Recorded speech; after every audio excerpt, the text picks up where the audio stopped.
Good morning বন্ধুরা। তো আজকে তোমাদেরকে দেবো 22 তারিখের গেম। আমাদের 21 তারিখের গেমটা খুব একটা ভালো যায়নি, ঠিক আছে, সবারই কম বেশি লস হয়েছে। তো আজকে তোমাদের জন্য লস কভার গেম নিয়ে এসেছি। তো পাশে প্রচণ্ড পরিমাণে মাইক বাজছে, ঠিক আছে, হরিনাম সংকীর্তন হচ্ছে। তো যাই হোক, একটু নয়েজটা তোমরা বুঝে শুনে নেবে। তো দেখতে পাচ্ছ তোমাদের 1 to 4 বাজি লস কভার গেম দেখলাম 0516।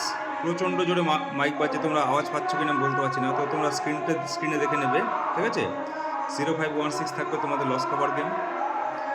আর 1 থেকে 6 বাজি থাকবে 051, দেখে নাও। তারপরে দিচ্ছি 1 to 8 বাজি 05। আজকে আশা করছি পাতি সমেত গেম পাস হবে, ঠিক আছে, সিঙ্গেল ডিজিট 0। তোমরা আরেকবার দেখে নাও। 1 to 4 বাজি লস কভার গেম 0516, পাত্তিগুলো তোমরা দেখে নাও। 1 to 6 বাজি 051, 1 to 8 বাজি 05, সিঙ্গেল থাকলো 0, ঠিক আছে। আশা করছি গেমটা 3 বাজির মধ্যে পাস হয়ে যাবে, মিস হবে না।